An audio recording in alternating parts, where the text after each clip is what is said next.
Remembering Gerrit Zander. Everyone working on August Zander today, and for the last many years, owes an incalculable debt to Gerrit Zander.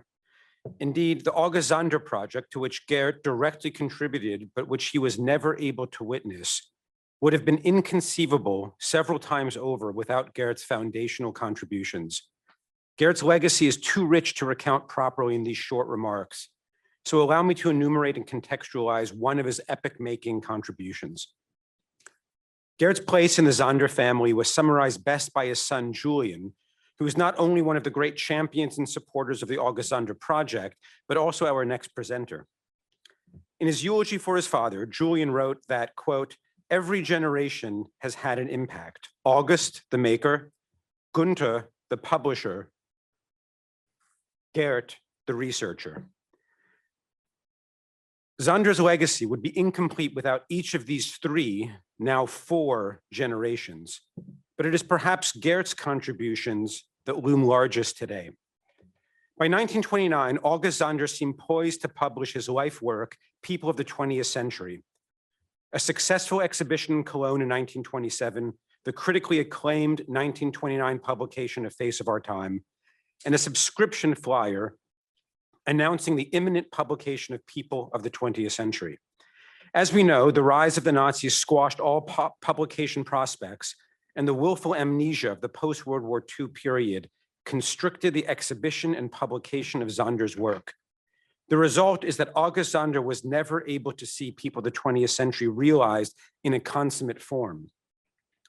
Worse still, curators, scholars, and critics failed to recognize the importance of the portfolio as the fundamental unit of Zander's production. The contents of over 100 completed portfolios were dispersed as individual photographs, and their precise makeup lost to history.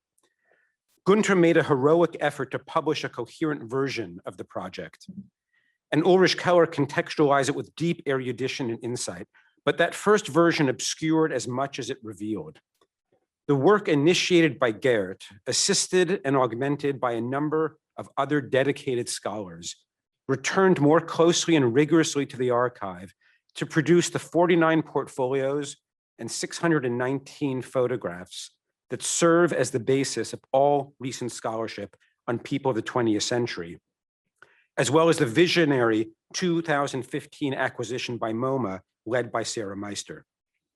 It has taken us 5 years to recognize the genius not only of August Zander, but also of Gerrit Zander.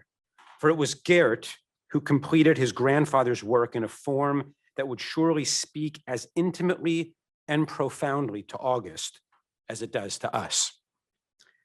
We remember his deep dedication to August Zander's legacy, his wry sense of humor and quick smile, his endless generosity on all matters Zander, and his immeasurable contributions to the August Zander project.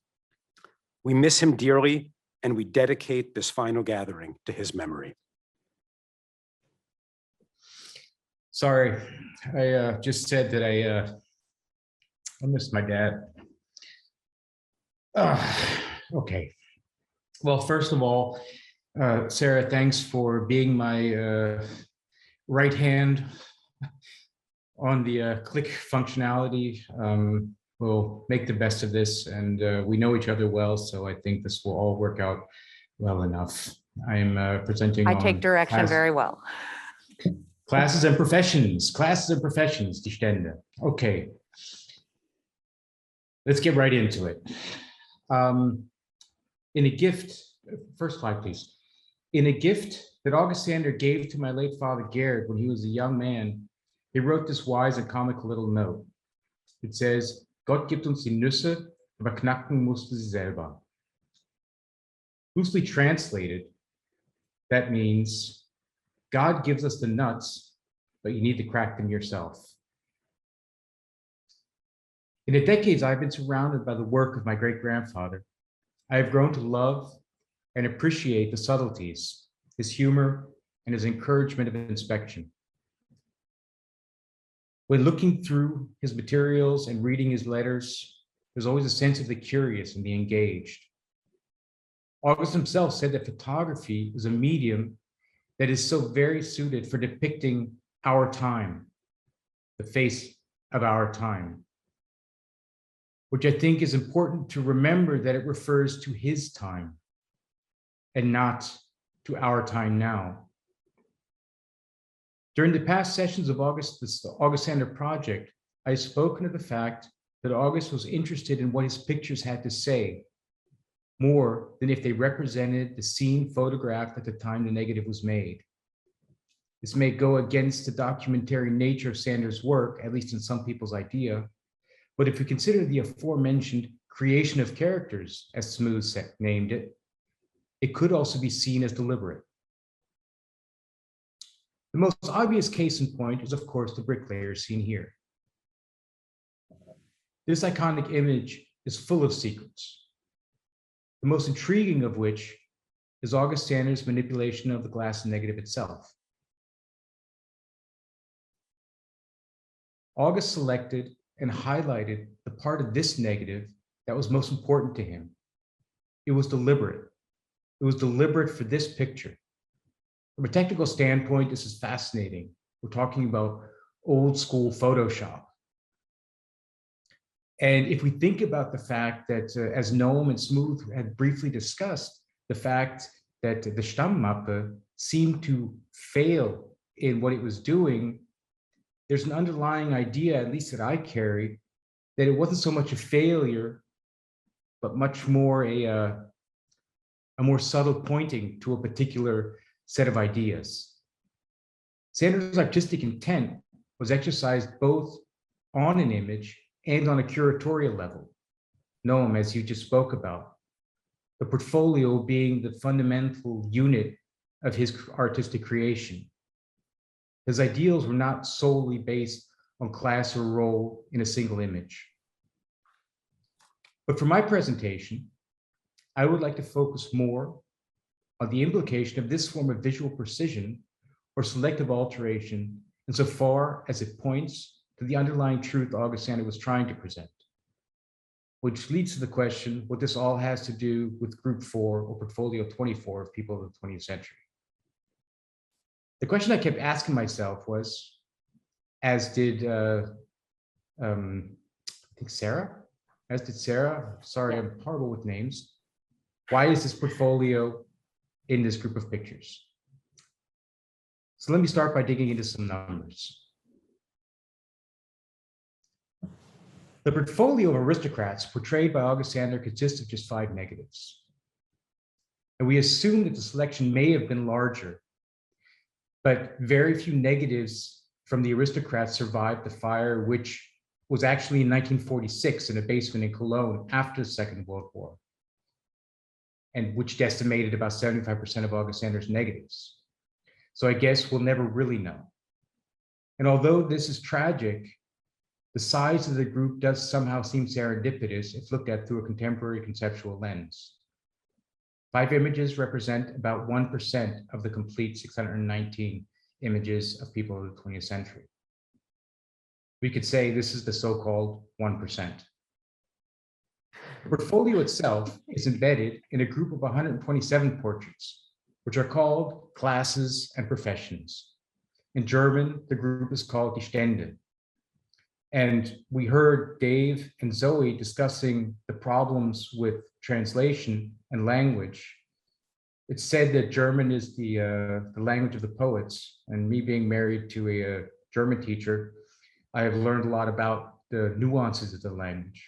So I think that there's a valid argument to be made that maybe the translations should be redone. The term Stände in the modern translation could be translated as classes and professions. But if we consider that August was a child of the caste system or the aristocracy in Germany, which was first abolished on November 9th, 1918, when he was 55 years old, we can consider that he was probably more in tune with an older understanding of the word.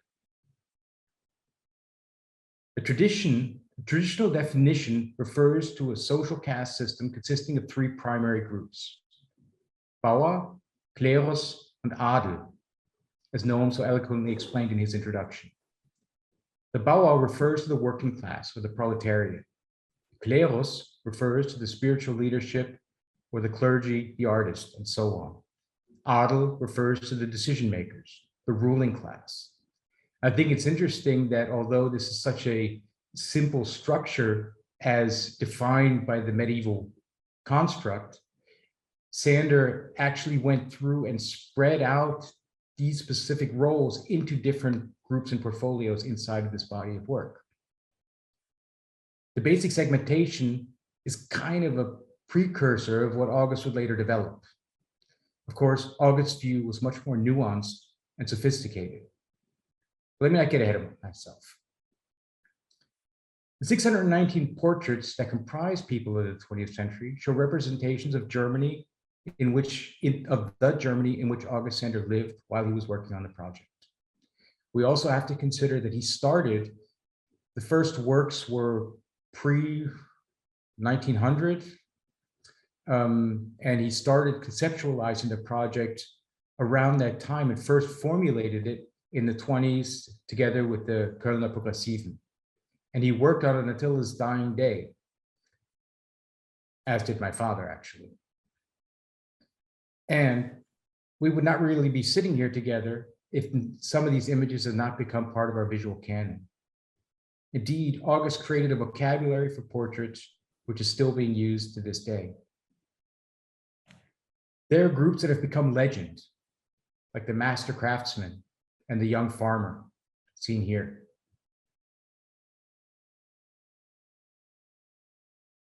Portfolios that represent advancements in our sense of equality and freedom, like the woman in intellectual and practical occupation, and the artist.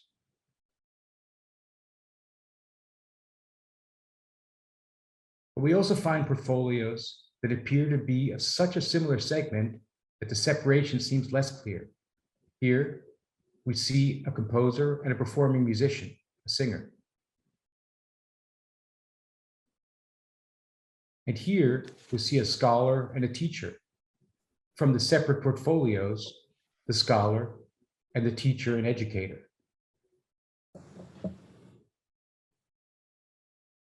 And here we see a soldier and a National Socialist. At the very latest now, we must ask, what was August thinking? To our contemporary sensibilities, some of these groups belong merged and some of them belong banned. August's work was not made to appease an agreed upon version of history or correctness. He was aware of the existence of and the unavoidability of all of these aspects of society. As Smoot said, August was making his social architecture. It was the visionary concept which keeps his work relevant even to this day. But let's return to the aristocracy. Here, we have a single aristocrat shown on the left opposing a group of proletariat intellectuals, in the center of which is actually Franz Wilhelm Seiwert. In the most vivid sense, the classic enemies of the Marxist world understanding so popular at the time. We have learned since then that those ideas sound better than they actually function, but that is a different conversation, although I do think August Sander knew this. If we dig into the story of the portrayed, we discover that the aristocrat seen here was in fact a liberal, a European in the most modern sense, who supported and developed a great deal of projects that were very helpful in both the sciences and in public welfare. This is not clear in the picture though, and we, as viewers, will bring our prejudice to this image based on our experience, our social abstractions. The beauty of which is that it gives us the ability to encapsulate principles into ideas that are easier to remember and juggle in an ever so complex world. But the danger of such abstractions leads to a form of prejudgment, which, in its most extreme, can cause groupthink and lead to some very unpleasant activity, things such as cancel culture or revolutions. Sometimes these are good, sometimes they're not. But to discern this, it requires that we see the largest possible picture of what we have access to. See, observe, think. This here is one of August's most profound quotes, an explanation of why he took pictures the way he did. In considering the aristocrat portfolio, I found this quote most helpful. The adel, the royalty, traditionally played a central role, or the position they held in die Stände was functionally important. They were the ones responsible for the decisions. In a modern sense, we could equate this to the management level of a company, the government, or the parents in a family. The understanding is that these roles are all needed. They are also always present throughout history. Maybe it is a division of labor in which each part plays to their own strengths in order to make the whole society work.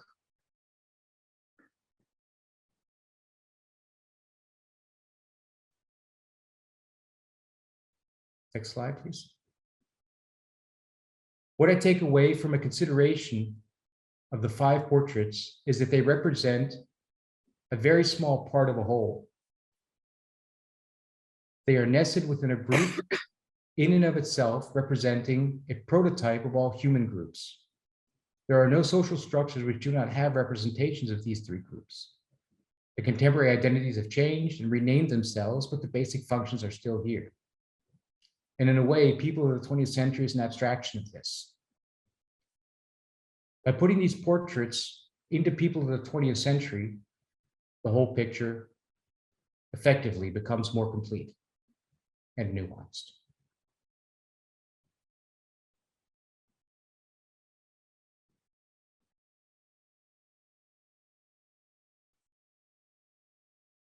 Thank you.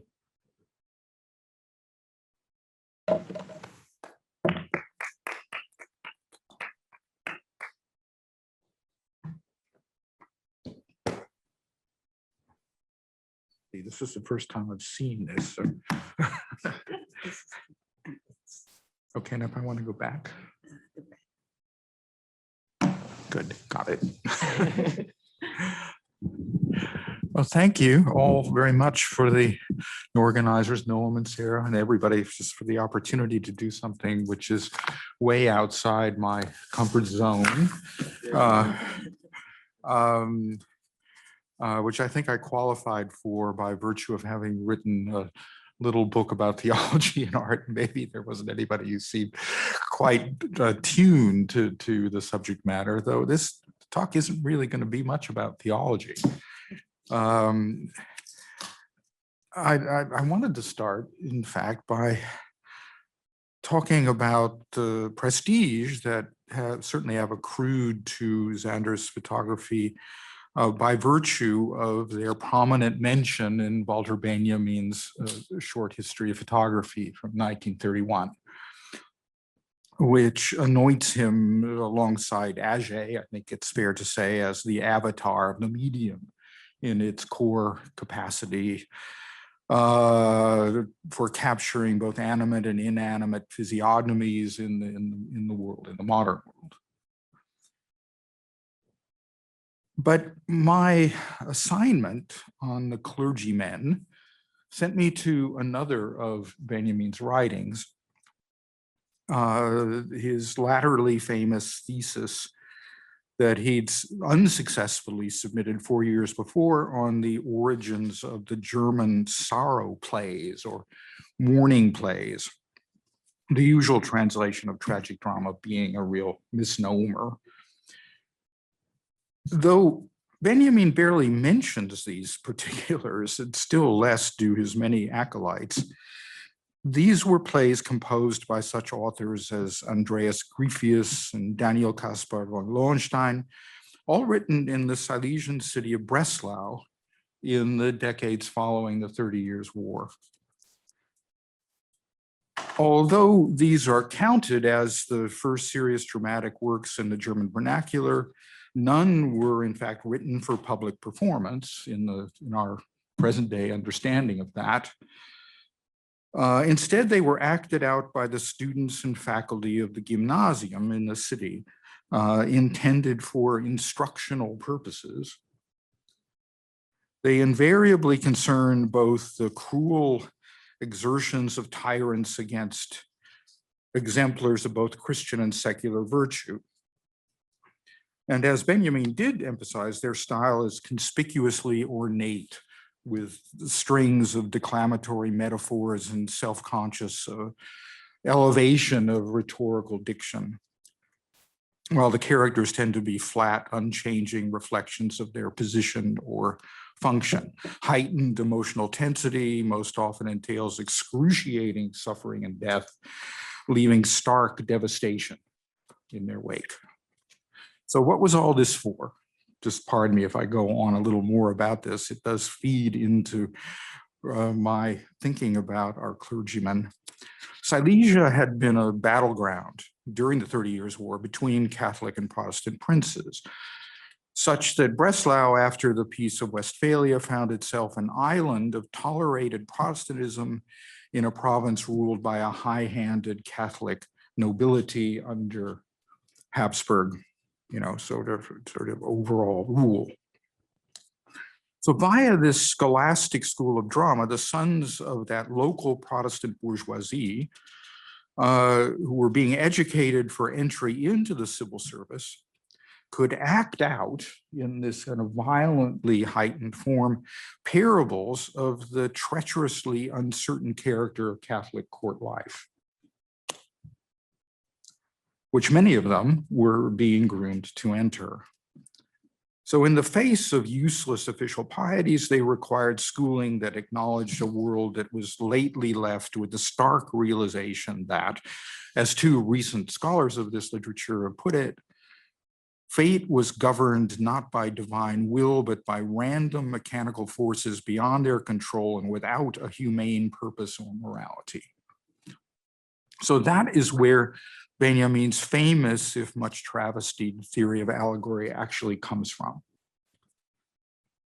He never, of course, applied that to Zander, as far as I'm aware, but it does bear on Cologne, the center of Zander's life and operations. If Silesia had been a zone of violent confessional conflict, such was the case some decades earlier in the electorate of Cologne. This obviously a more modern rendering of the famous Gothic cathedral, 600 years in the making. In the 1580s, a conflict erupted that came to be called the Cologne War, when the Prince Elector and Archbishop of the region fell in love with a nun. He converted to Calvinism, drawing virtually all the powers of Europe into determining whether he could take his see with him into a Protestant confessional identity, or whether the emperor and Spain could replace him with a Catholic. Dutch rebels against Habsburg Spanish rule, naturally taking his side, the other side. Lots of battles were fought in a confined area over 5 years with terrible sieges and widespread devastation, a microcosmic preview of the 30 Years' War to come. The mopping up entailed Jesuits forcibly reconverting Lutherans and Calvinists to Catholicism, and Cologne remains a capital of German Catholicism to this day, as embodied in the famous cathedral. This map shows in green the surrounding, I don't know whether this has a pointer or not, but as you can see, the green area is largely Catholic, and Cologne is just sort of in the upper left-hand corner of that big lighter green area on the left-hand side.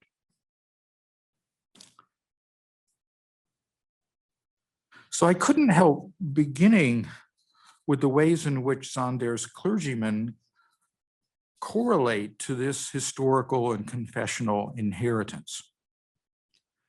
The earliest of the prints in the portfolio would seem to follow directly from it. The Cistercian monks in the Kloster Marienstadt, posing as if conferring over a large archaic volume, which has, to me, the appearance of a Gutenberg Bible. as its date of 1911 comes well before the inception of the taxonomic project, I surmise the suite of photographs from which it's drawn arose from one of his commercial photographing excursions into the countryside of his native Westerwald, where the monks would have had reason to call on his services. Though the monastery had existed there for centuries, it had suffered being disbanded, and only relatively recently had it been reoccupied by a different order. Its mission had been redefined as training the novices in that order, and its elaborately ornate library, where Zander sets his scene, had only opened in 1909. That is 2 years before he took the picture, and the whole series of pictures in that space. Pride in that achievement and resource is evident in both the commission and in Zander's rendering of the monks. Pride, of course, being a sin, one to which Protestants were especially attuned on the part of Catholics. So I wonder if his choice of image to join with the portfolio emphasizes the sly, calculating worldliness and the outward look of the seemingly older tutelary brother.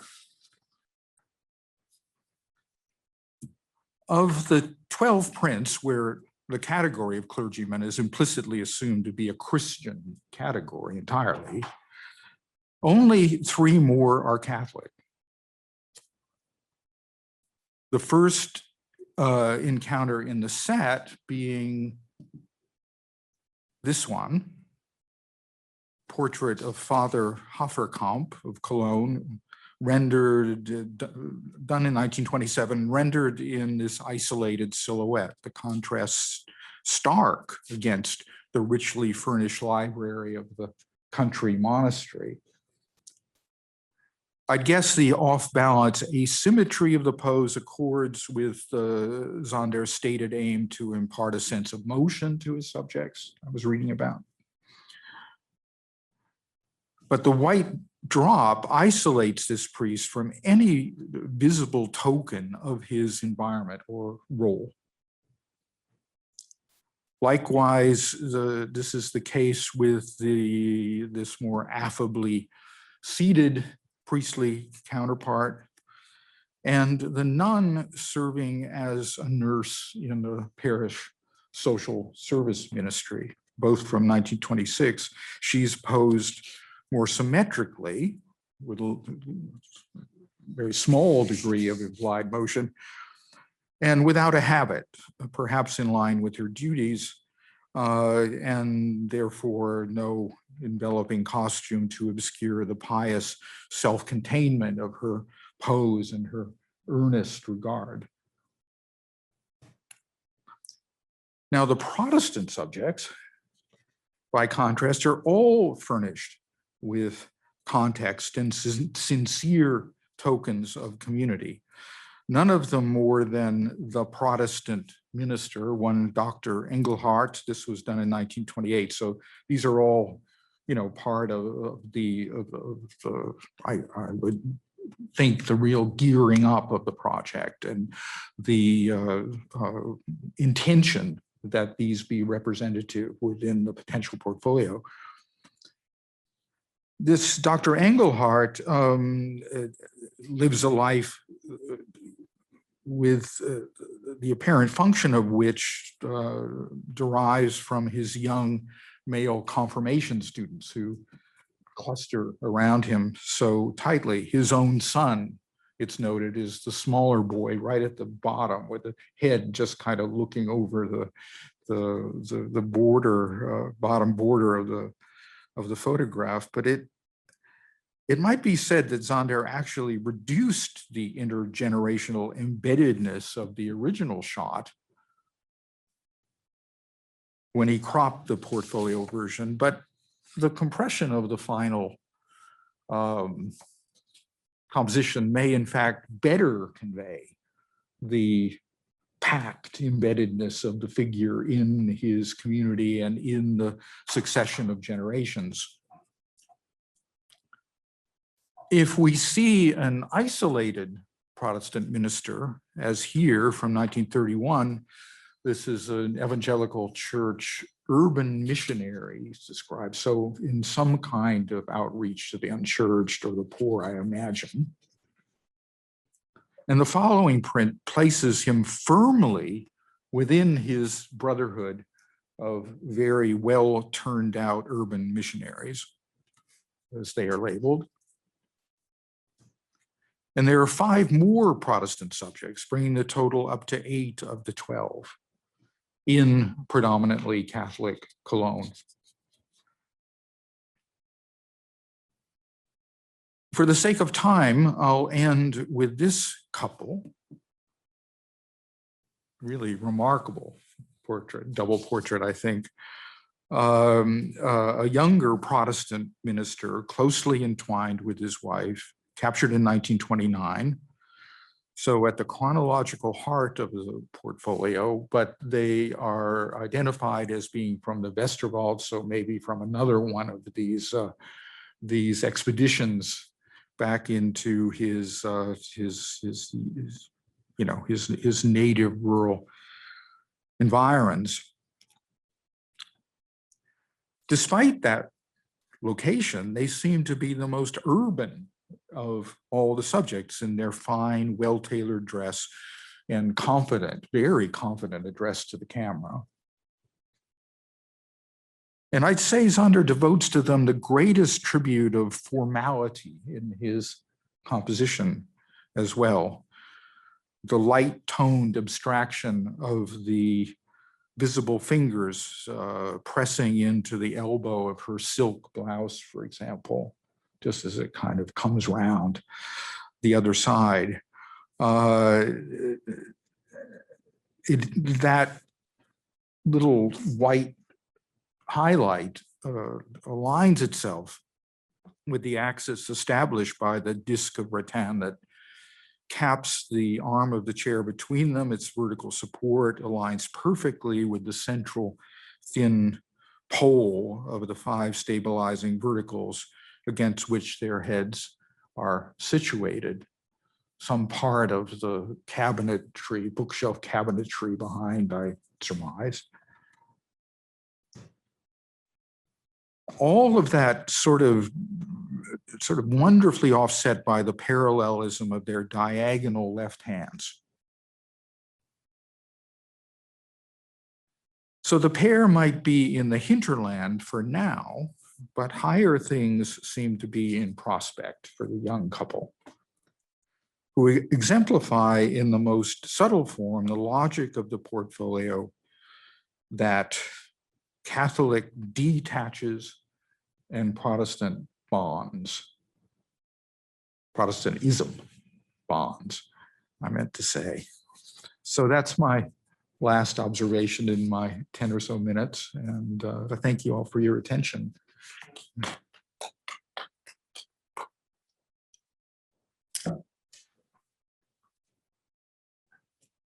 Oh, yes. Only one.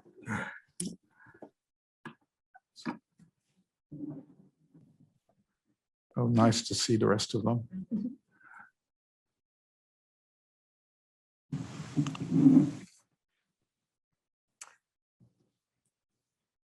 Okay, Antonio, I will keep up with you.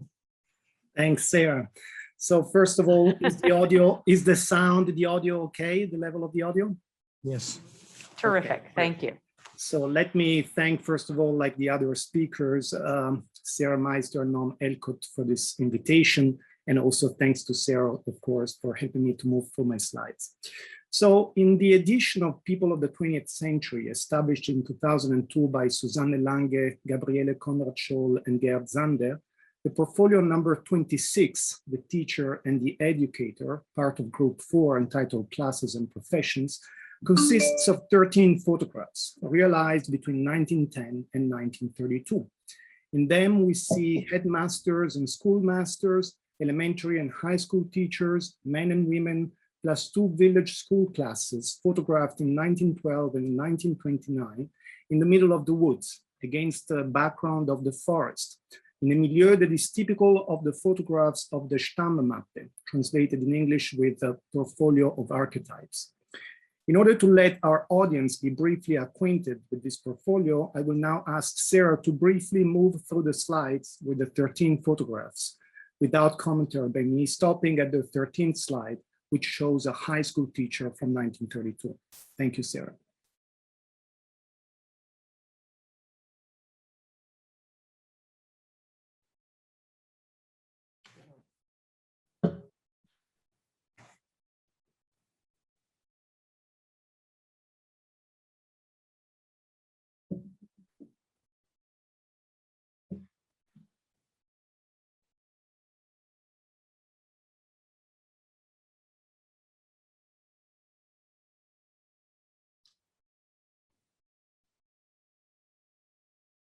Thanks, we stop here.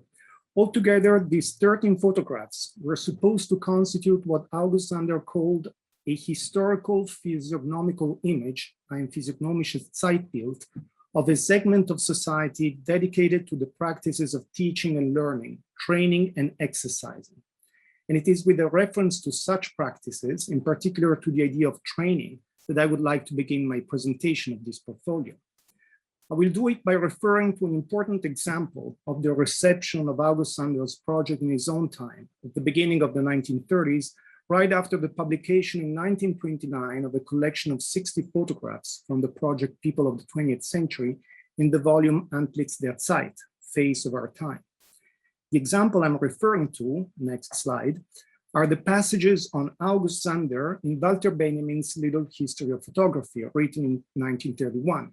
In particular, a passage in which Benjamin writes that Sander's Antlitz der Zeit had to be considered as a training atlas, ein Übungsatlas. As is well known, Benjamin's historical survey begins with the first photographic experiments of Niepce and Daguerre and continues through the first decades of the new medium's history. It touches upon questions concerning the history of photographic techniques, the history of the medium's social uses, the temporal and the epistemological status of the photographic image, as well as the relationship between photography and painting. Finally, concluding with an examination of 4 major figures of 1920s photography: Albert Ringer-Patch, Laszlo Moholy-Nagy, Eugène Atget, and August Sander. The work of these 4 figures seemed to Benjamin to hold great importance, both aesthetically and politically. Benjamin heavily criticized Ringer-Patch's interpretation of new objectivity. Next slide. His photographs, a collection of which was published in 1928 in a successful book entitled Die Welt ist schön, the world is beautiful, were for Benjamin a celebration of the, I quote, saleable beauty of a world empty of all social tensions. In Ringer-Patch's work, Benjamin saw, I quote again, the posture of a photography that can endow any soup can with cosmic significance, but cannot grasp a single one of the human connections in which it exists, end of quote. Atget's photographs, on the other hand, next slide, were praised by Benjamin for their ability through the representation of what he called what was unremarked, forgotten, cast adrift, to remove the makeup from reality and to advance the emancipation of object from aura, that salutary estrangement between man and his surroundings, which gave free play, according to Benjamin, to the politically educated eye.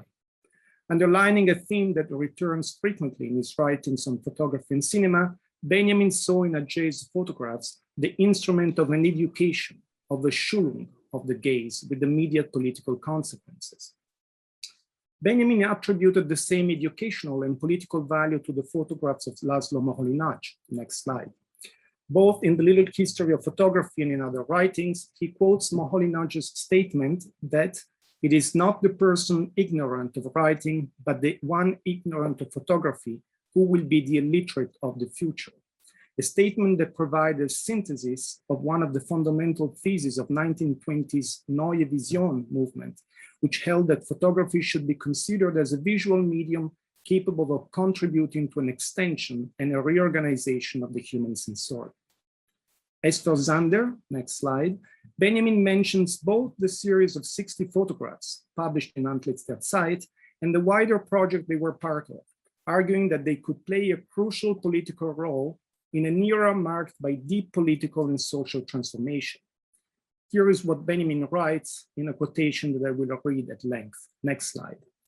August Zander has compiled a series of faces that is in no way inferior to the tremendous physiognomic gallery mounted by an Eisenstein or a Pudovkin, and he has done it from a scientific viewpoint. Zander starts off with the peasant, the earthbound man, takes the observer through every social stratum and every walk of life, up to the highest representatives of civilization, and then goes back down all the way to the idiot. The photographer did not approach this enormous undertaking as a scholar or with the advice of theorists of race and sociologists, but, as the publisher says, from direct observation. Next slide. It would be a pity, Benjamin continues, if economic considerations should prevent the continuing publication of this extraordinary body of work. Apart from this basic encouragement, there is a more specific incentive one might offer to the publisher. Works like Zander could overnight assume unlooked for topicality. Sudden shifts of power, such as are now overdue in our society, can make a sharpening of the physiognomic understanding a matter of vital importance. Whether one is on the left or on the right, one will have to get used to being looked at in terms of one's provenance, and one will have to look at others the same way. Zander's work is more than a picture book, Bildbuch. It is a training atlas, ein Übungsatlas, and I underline this term atlas instead of manual as it appears in the current English translation. In the time that is left for my presentation, I will now briefly focus on three phrases that appear in this important passage. Next slide. Three phrases from Benjamin's text that provide us with a series of very interesting coordinates within which we may locate Zander's project. The tremendous physiognomic gallery mounted by an Eisenstein or a Pudovkin, the sharpening of the physiognomic understanding, and Zander's work is more than a picture book, it is a training atlas. With the first phrase, next slide, Benjamin underlines an analogy between Zander's project and the practice in a Russian cinema of the 1920s known as typage. Next slide.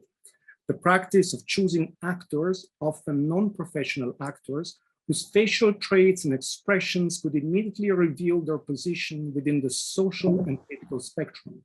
In this slide, we see two faces from Sergei Eisenstein's film Strike. On the left, the face of a factory worker whose suicide will trigger the beginning of the strike, which is at the center of the film. On the right, the face of the capitalist factory owner, who will soon enroll a series of spies in order to be informed about the strikers' plot. In his writings, Eisenstein underlines several times the connections between the practice of typage and the ancient tradition of physiognomy, dedicated to the attempt of deciphering a person's character, something in itself invisible, through an analysis of the visible traits and the visual expressions of the human face. References to the tradition of physiognomy play a crucial role also in Zander's project. Next slide. As Benjamin himself underlines when he writes about the need, in the context of a quickly evolving political landscape, for a sharpening of physiognomic understanding. People of the 20th century, next slide, may in fact be considered as part of the widespread presence of a physiognomic paradigm that spans across German culture during the 1910s, 1920s, and 1930s. This paradigm had one of its origins in Johann Caspar Lavater's physiognomic fragments, next slide, with its gallery of mysterious and enigmatic black silhouettes, which constituted for Lavater the starting point for an analysis of each individual's character. In a brief contribution to Lavater's work, next slide, Goethe had introduced an important development into this model, underlining the fact that an individual's character could be understood through an analysis not only the profile of the face and the silhouette, but also of the individual's gestures, movements, clothing, habits. According to Goethe, the only way to, I quote, penetrate in a person's innermost being, end of quote, was to move beyond an exclusive focus on the face in order to consider the physiognomic outlook of an entire living environment or milieu. Between the end of the 19th and the beginning of the 20th century, Goethe's remarks opened the way for a broadening of the scope of physiognomy. Next slide. Turning it into a form of knowledge tackling objects and phenomena situated well beyond the perimeter of the human face. Philosophers, psychologists, historians, and writers such as Ludwig Klages, Ernst Kretschmer, Oswald Spengler, Rudolf Kastner began to speak about the physiognomies of writing styles, of mental attitudes and pathologies, of landscapes, and of entire historical epochs and cultures. Film theorists and culture critics, such as Bela Balázs and the very same Walter Benjamin, emphasized the physiognomic gaze of the photographic and cinematographic camera, which they considered as capable of capturing what they called, I quote, the face of things, das Gesicht der Dinge. In his fifth radio lecture, entitled Photography as a Universal Language, next slide, Zander himself refers several times to the physiognomic paradigm. After writing that, I quote, all phenomena have a face, end of quote, he states that the domain within which photography reaches its strongest expressive force to a level that for language is unattainable is physiognomy. He also adds that, I quote again, the fundamental idea which lies at the base of my photographic project, People of the 20th Century, is an attempt to produce a historical physiognomic image of German people based on the chemical optical principles of photography, end of quote. During the 1920s and 30s, of course, physiognomy had also completely different implications of a racial and a racist nature. Next slide. Such as the one that we find in Hans Günther's Rassenkunde des deutschen Volkes, Racial Science of the German People, next slide, with its analysis on individual faces, front and profile, in terms of racial connotations. Next slide. I will now conclude by moving to the third and last phrase I'm focusing on in Benjamin's text. Next slide.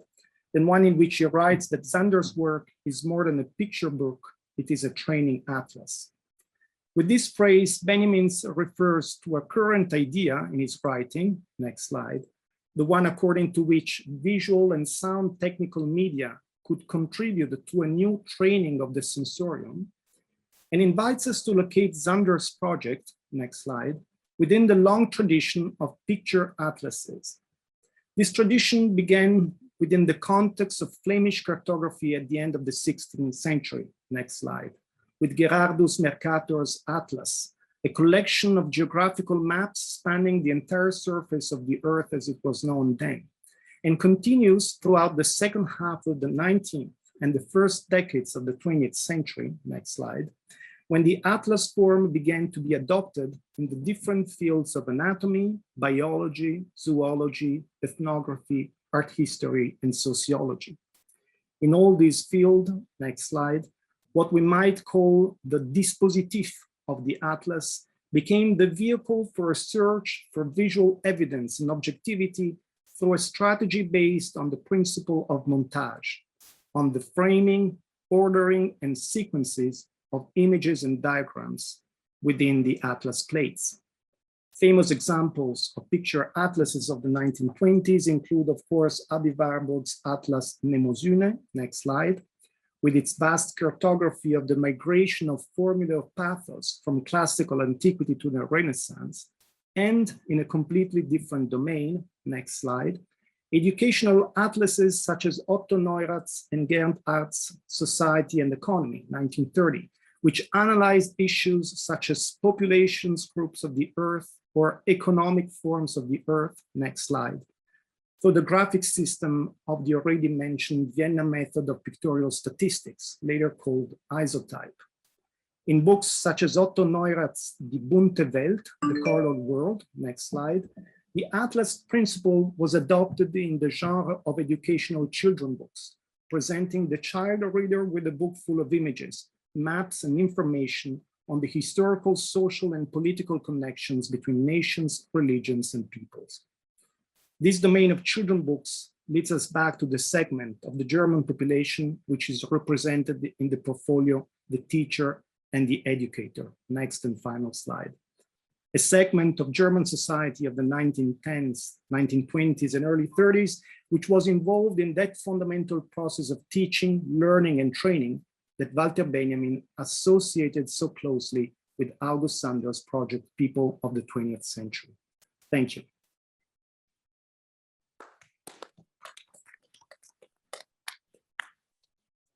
Thank you so much. And let me say also thank you again, Antonio and Julian, for tuning in what is quite late at night for you and having been here for a long time virtually. So thank you so much. Now, Luis has the unenviable task of bringing all of material to it. extend these sessions one more year, which is what I would suggest we can do.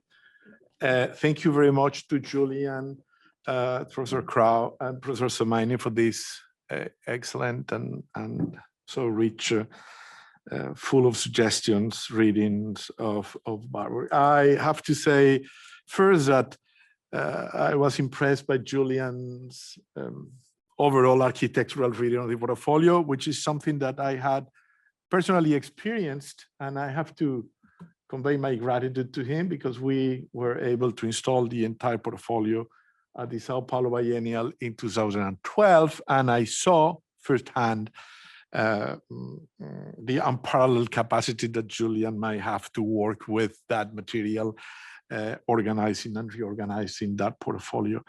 But that brings me to recall, I keep thinking of the observe, see, observe, think motto. And that comment by Beaumont Newhall, I think, for the 1980 exhibition in Philadelphia, where he suggested the possibility that the legacy of experimental photography drawn from Bauhaus have overshadowed a whole chapter of modern photography that went through typology and comparative morphology. And I think that we cannot but evoke Benjamin's quote, the way he brings Soviet film and photography to end with this wonderful suggestion of Sanders' portfolio as an atlas. The idea that Sanders was absent from the Film and Photo Stuttgart exhibition in 1929, where the Soviets and others were included, to the idea that a little bit against a political activation of the camera, we can eventually think of a political neutralization of the camera in Sanders' portfolio. And I stress that I don't think the category of neutral as not being political. It is extremely political. It's otherwise political, but that is probably the condition of possibility in order to build this incredible physiognomic atlas, to bring the thingness, the objectivity to this incredible physiognomic atlas by Sanders, which in itself should be thought as a political exercise or as a political take, which is different than the political activation of the camera. And so in order to accomplish the see, observe, and think, in order to make the camera a thinking apparatus, if I might say an objective thinking apparatus, that political neutralization is maybe a necessity. I would be interested in listening what you might have to say about that, which brings me to the idea of the practical atlas, or which is the exercise atlas that Benjamin, the way Benjamin labels Sanders' portfolio, and of course the fact that both works are, I mean, Warburg's Limousine in 1927, 1929, and very precisely Sanders' portfolio 1927 and the first publication 1929 are contemporary, as if we were in front of an overwhelming pathos formula atlas, the atlas of forms historically, and then this kind of typological human types atlas, where the characteristic would be precisely the apathetic faces that are depicted. I mean, if on one hand we have an atlas that conveys forms as pathos forms, on the other we have an overwhelming atlas of apathetic faces, which bring us to Professor Somaini's historical review of the history of atlas, of picture atlases, and of course the even pre-modern theories of passions and picture atlases of faces as representation of passion, which is exactly what the Sanders is not in one sense. And I think that is very interesting. Then Professor Crow, I was struck by the first and the last image you showed, the monks in front of the Bible, or what seems to be, you say, the Gutenberg Bible, and the beautiful Protestant couple bonding, but also what seems to be a library, a bookshelf behind them. So on one hand, we would have Catholic auctoritas, and on the other hand, the auctoritas as interpretation, and many kind of books behind. I don't know if the fact that is fascinating, the fact that you mentioned that the Catholic characters are mostly devoid of context, and the Protestant characters are contextual views, and that one particularly, the fact that they are humanly bonding, but also that there is this number of books behind them. We don't know what books they are, but it's interesting if we think in a comparative way that image with that of the monks. Finally, I think as I said, I think there is material here to discuss endlessly, but I think that there is in the portfolio, in the idea of the portfolio as an atlas, as a practical atlas, or a ghost behind, which is, I mean, and in the entire Sanders work, not only the portfolio, but also the landscapes and the approach to plants, to nature. I think the elephant in the room is Alexander von Humboldt, and I would be interested in thinking of that, because and I cannot, I mean, it's too tempting. I cannot avoid going back to Humboldt's, not only Humboldt's geographic morphology of plants and Humboldt's project of a morphology of landscapes, which is in the essay on nature, that inflected the entire corpus of landscape painting in 19th century, at least in Germany, but also in Latin America. That's why I bring Humboldt here. But also the fact that Humboldt and photography, if I might say, Humboldt and Arago announcing to the scientific body the invention of photography, but also announcing to the political body the invention of photography. So photography is a matter of politics, and about the political destiny of photography in terms of identity, which of course was not in Arago's mind, but it's the fact of photography today.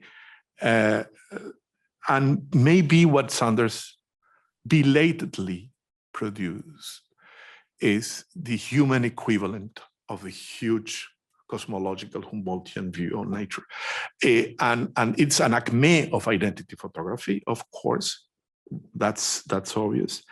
And I think even before the atlas and the modern picture atlas, this ghostly presence of Humboldt is driving Sanders' approach to nature, approach to landscape. It's interesting, the fact that he calls that a physiognomy of landscape, as if they were absolutely linked.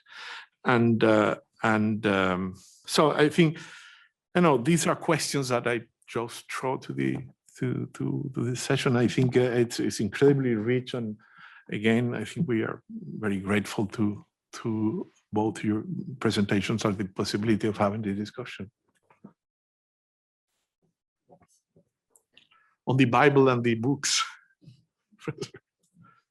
Well, if I can jump in, maybe I can bring a little insight into the idea of Louis of Humboldt and the time frame, and also make a reference to Zoe's curiosity about the landscape and August's fascination with the landscape. August used landscape and botanical photography as his healing space during the ever-rising problems in Nazi Germany, with the rise of the National Socialists in Germany in the late 30s. It led him away from doing portrait photography, and he moved more and more towards landscape photography. And I remember a story, just briefly, that my father told me, where he was with August photographing, and they were doing a Rhinelandschaft scene, and they went 3 times, I think. 2 times they didn't take a picture. They set everything up, they waited, and then they left. And at some point, my dad asked, "Why are we, what are we doing?" And August said, "The clouds aren't right." And so he was waiting for the picture, for the composition. One of the things I found in masters, and I see this in artists like Chartersheimer, who I'm a great champion of, is that there's a point where the craft becomes secondary. It becomes just a tool to reach the goal. Further on that note, this was the time when society was, I seem to be hanging. Anyways, this is the time when society was moving through massive developments. And I think Sanders' work, just like the ideologies that were happening at the time, are all reflected in that. We, at least for me, I've often referred back to the fact that the perspective with which we see society now is not the perspective of the time. A lot of ideas that were discussed then were great ideas, and they were looking, industrialization was happening. Nature was being discovered. And the last small note to the idea of Humboldt, August learned about nature from his grandmother. It's an important thing. He learned as a child about the plants. He knew how to feed himself in nature, which I think at that time was nothing extraordinary. In our time, it's kind of extraordinary. There's not a lot of people you can send to the woods and will be able to find food that won't kill them. But at that time, I think it was more common to pass that form of information, which in a way also tips in a touch on the idea of the industrialist and the family, and the fact that, the core functional unit of any structure, of any society, is effectively the family, because that's the first layer of training, first layer of interaction. So I wanted to kind of expand on that, just Louis, particularly for you, and the idea of the understanding of nature and how it impacted August's understanding of society. Yeah, so that's my 5 cents worth. Thank you. Can I jump in with a question? Of course. Thank you all 3 for really rich presentations. And I've got 2 questions. One is very specific for Antonio, and then a looser question for Julian and Tom. Antonio, the question for you, in the Eisenstein example, what makes it so potent for me is when we think of, say, October, We have the typage, we have the examples of these social types, these faces that tell you everything you need to know. And at the same moment, we also have the construction and what we can call, I think quite accurately, deconstruction of conventions like religion. So in the famous God and Country sequence, montage sequence, one of the best realized examples of intellectual montage, Eisenstein begins with these Eastern Orthodox Christian symbols and works his way back to more and more quote unquote primitive religions until he undoes the idea of religion altogether. So on the one hand, we have these faces that seem to imprint on nature, on the human face itself, social political conditions. And on the other hand, we take these things that are assumed to be natural, like God, or supernatural, like God, and we can deconstruct them as mere social constructs. In Eisenstein, those two techniques are very forcefully juxtaposed, and each one remains in its own camp. In the case of Alexander, by contrast, those two distinct those two categories are never clearly distinguished from one another. So that on the one hand, we have the dominant effort to have this physiognomic vision that would encompass all of the characters, types that he finds or constructs. On the other hand, as we've discovered over the last 5 years, we have numerous instances where he either explicitly or implicitly undoes the very categories that he seems to be advancing. So there are categories like people who come to my door, which is itself a totally arbitrary, constructed category. And then there's the wonderful example of, say, in the portfolio of businessmen, he has the crippled matchstick seller, who is the last thing one would ever imagine to be as a typical businessman. So that's the undoing on a much more subtle level, the undoing that we see in, say, the God and Country sequence in October by Eisenstein.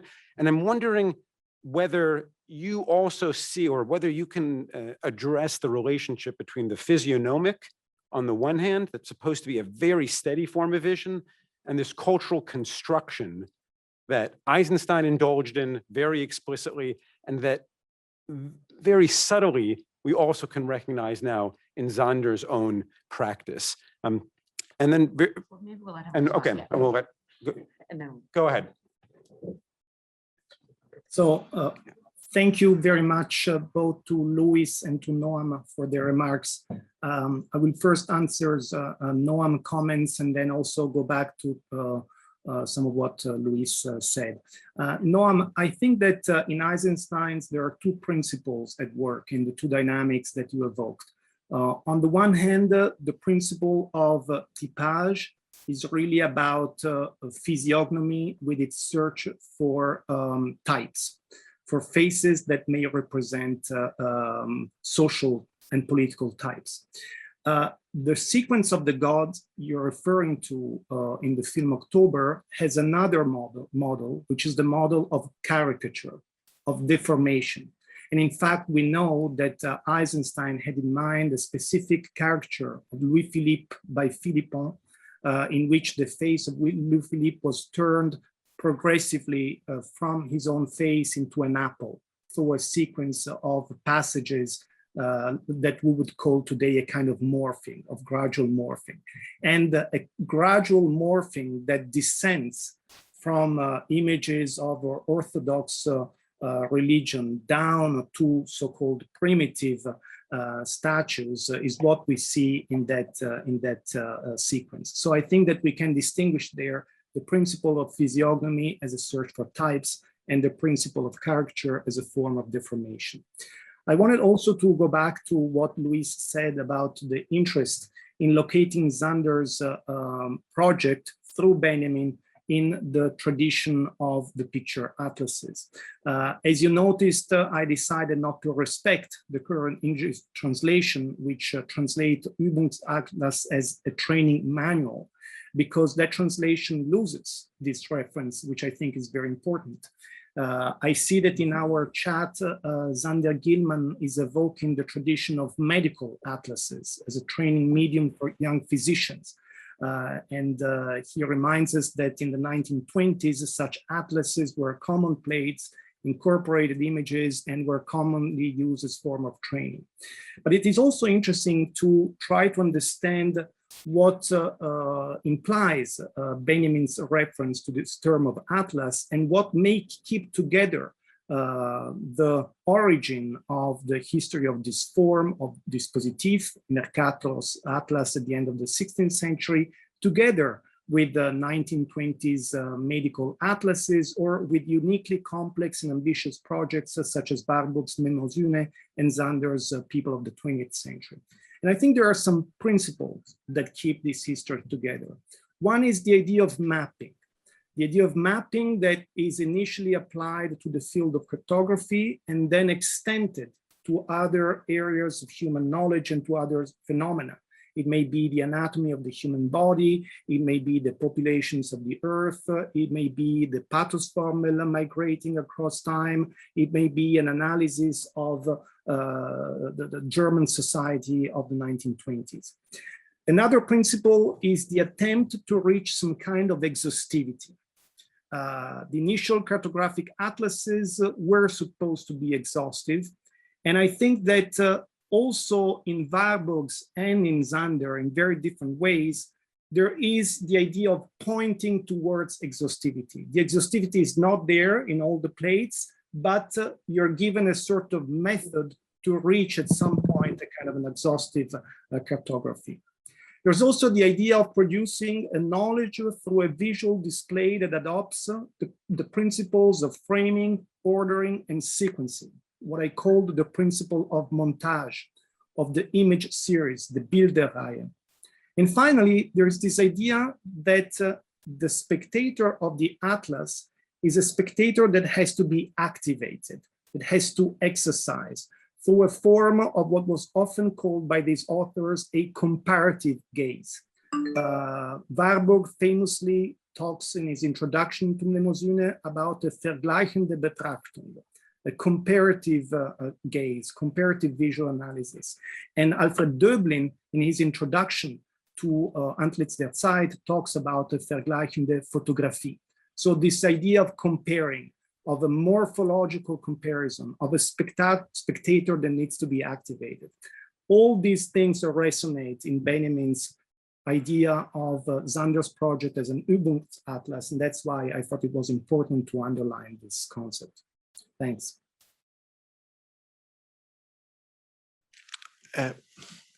Comment? No. Thank you very much, Anton. I think that's incredibly helpful to go over that that issue. I keep thinking that the idea of this factual atlas, which I agree with you that the manual instructive or the instruction manual instruction is a bad translation of what that concept entails. But at the end, I think that Dublin's reference to the medieval quaestio or disputatio between nominalist and realist is something that one should take very seriously, because what goes through the entire project is the everlasting question between universality and singularity. I mean, is how could we be idem and alter at the same time? How could we be all of us and each of us uniquely and radically different? And which is at the core of that scholastic discussion. I was fortunate, or unfortunately, I had early scholastic training on the St. Thomas Aquinas, and the aliquid, I mean, the absolute singularity of that issue is being solved by medieval philosophers through the concept of analogy. And when we establish the idea of a comparative atlas, what goes through is analogy. So they are analogically the same, although absolutely radically different on each one. What is amazing is how photography can convey that, and what are the conditions of possibility to make that possible, which I keep thinking neutralization of the camera, political neutralization of the camera, the apathetic phases, and the very detailed presences of contextual elements that actually give singularity. So the question this morning, the question Sarah and Mia were posing about how to distinguish these women or these industrialists from others is key, is fundamental, because what goes through this is that question. And in a way, I was suggesting maybe if we take Barbour's categories for the library, the image, the word, the orientation, this is Dromenon, this is the fact. This is what is happening, and this is the singularity of what is happening that photography is transforming into an overwhelming atlas. And I think that something that I keep thinking, and I go back to Noam's early comment about Sanders' Sanders' anachronism. If we think of Sanders as a non-experimental photographer in the context of his time, and Sanders' belated meaning for us today, or Sanders' belatedness, maybe we have there an answer against a concept of universality as subsumizing singularity. So, we have racial supremacy, white supremacy, Eurocentric Christian perspective, all what went on in the 30s in Germany, which is the universal as subsumizing, flattening singularities. But we have then this atlas of radical singularities. So incommensurable. So I keep thinking, but that's, Sarah, that's my obsession. 1970s, Jean-François Lyotard helped suggesting we need to think a politics of the incommensurable, of radical singularities. And what fascinates me here is the way this portfolio, and so the meaning of the concept of people, political concept of people, is not people as a totality, but people as always minority. And so I would take very seriously Tucholsky's comment, each individual is a group. The idea that, for example, people is always, this is something that comes from the Spanish philosopher José Bergamín, that gave to Agamben developed, is that people is always pueblo aldea, is a people town. And I think this is very much in Sanders' Sanders. So I think this issue of singularity and universality is key, and really goes through it's a very serious philosophical question. And I think Dublin nailed it. He thought that Sanders was a realist. I think Sanders is a nominalist. I guess you have to question, how do you subdivide the individual? One of the fascinating things in this body of work is that the same actor plays multiple roles. Paul Hausmann, for example, or the infamous the woman Frau Abelin, who plays a mother to child and also plays almost the prototype image of the new woman in the Elegant Woman portfolio. Same idea. So the question is, are we talking about the individual as an individual, or, as you said, Louis, a group, as a group collection of various identities depending on how their current position and context is in society? And that really is a very deep philosophical conversation. Thank you, Julia. Sarah, do you have a comment that maybe ties all three together. And I was thinking about the very last picture that you showed, Tom, of the couple. And it seems to me, but maybe Julian, you know, that that picture was not originally made with the intent to represent a member of the clergy, but it looks like a family portrait. And so that brings up the concept of the mobility of the atlas. If we think, and I think Antonio, it was your discussion of the Warburg, you know, the constantly changing, the mobile atlas. And so it seems to me that just embedded within Sanders' practice of making a picture under one context, but putting it into another context and constantly redoing that, it's not just a question of he couldn't grasp the enormity of the project. It's a concept of identity as flexible and mobile, which completely, of course, undercuts the whole concept of physiognomic identity. So it's not just that it's physiognomy versus individuality, but it's actually the multiplicity of identities. And you see these slippages throughout, you know, with the repetition of same characters, of his family playing other roles, but also even of people who have a loss of identity, you know, that we know, for example, that I did a little research on butchers, that, you know, one of the butchers shows up in the portfolio of the persecuted, you know, kind of the ultimate loss of identity.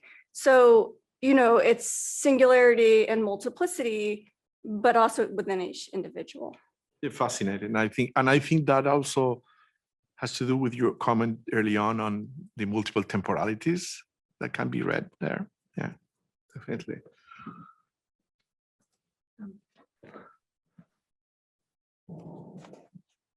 Hi. I actually wonder if I could add to that, to your last comment, Sarah. After the two of you presented before lunch, there was this really beautiful moment in Mia's presentation where you moved over to show a number of self-portraits taken by some of Sanders' contemporaries, right? Elsa Bing, Germaine Kroll. And so I'm thinking about the way that we keep returning to the idea of the atlas or the subject as the only determining factor, whereas the actual, the attitude the photographer gives to the camera, the framing, the sort of the whole, that the process of photography itself and how that is taken up is also part of what makes the image. It's not only the selection of the subject. And that was a moment in that presentation that really struck me, where suddenly we're looking at a kind of a formal deconstruction, a reflexivity within the medium itself that takes apart the act of picture taking and reveals it as a set of constructions.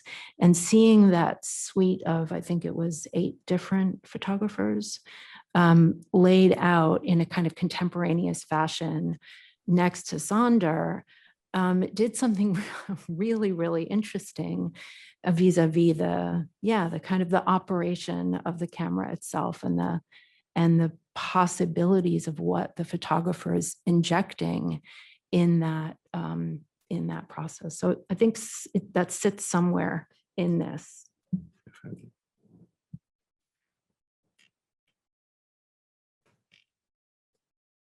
Well, I don't know if there are questions or yes, Molly. I have a question, which, whoops, I'm not supposed to move that. I am wondering if we are not positing a universal viewer as we talk blithely around all the questions of the taxonomies and the identities. Because it seems to me, just as a practical matter, that Sonder had an idea of who he would like his readership or viewership to be. And it'd be interesting, Julian, to talk a little bit about whether he imagined an international public for his book and what happened as this view of Faces of Our Time, but it's a German time, moves internationally when people can't recognize the nuances the way a native population would. But I think in general, as we talk about, you know, the photographer or the viewer, that we are running the risk of a kind of flattening of the view. And so I just like to put that on the table and let it roll around. Well, August in 1927, if I remember correctly, was in Sardinia on a commercial job, which he was doing as a favor, or was handed off to him by Antlevich Ronig. It was basically making photographs for a travel book, kind of like a travel pamphlet, if you will, but a more complex thing, because at the time pamphlets weren't such a thing.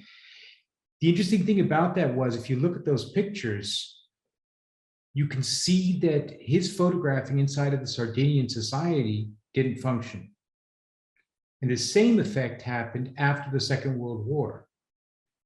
The structure of German society had changed so dramatically. The shock of the horrors of what the Nazis had done and what everyone had indirectly, either by positive action or by positive inaction, been a part of, weighed so heavily on German society that the entire social construct changed. And so the way I'm, in a roundabout way, what I'm answering is that I think August was very aware that his rendering of a society had to be understood from his position inside of the society in which he was. Now, that being said, he photographed Germany, and the way he curated was inside of the body of work, using pictures that he understood and that he could be connected to, where he could also connect with the people he was photographing. That's what allowed those portraits to become so humane and so very transparent for the rendering that the people gave of themselves, him removing himself from the camera. On the other side of that, the idea of flattening this, one of the things that I think August understood was that all of these parts played a role in society, in every society. Every kind of larger construct of human beings has aspects that were rendered here, and they may not be exactly the same, but the core functionalities of this kind of bell curve of society, which he rendered first in Antlitz der Zeit, are universally accepted and understood. They're just not always exactly the same people, that the people don't always look the same. But the way that things work, there's always people who are doing the work, there's people who are telling you what to do, there's people who are thinking about it, and there's people who are just really bad off, to put it in a really kind of rough Lego block kind of example. So I don't know if August knew about or considered a rendering or a transport of this internationally. I know that Walker Evans found a copy of it, so it must have gotten to the United States in the 30s. Somehow, I don't know who brought it there, we don't know, but he had seen a copy of the book. I don't think August was considering that at the time. I think what he was considering, and this, I read this also from the letters that he writes to his sons and to my great aunt Sigrid, and also to his wife, and so, or his wife's letters, my great grandmother's letters, is that he was always considering new aspects of society and discovering things. Like, for example, the foreign workers is a portfolio that he brought later into people of the 20th century. It wasn't one of the original portfolios. The Nazis weren't one of the original portfolios, of course not, because they didn't exist at the time when he originally developed the concept. So it was a constant development and a constant observation. And that's kind of where the ideas came from. Sorry, I could have answered that very quickly. Thank you, Julian. Yeah, I think we need to, in order to be obedient servants of time and commiserate with you guys at midnight, we need to wrap up here. Time is, but I think you beautifully answered that. And we know these are open questions. We have to learn how to live with them rather than answer them. So I think we can leave it at this moment. We will live with it.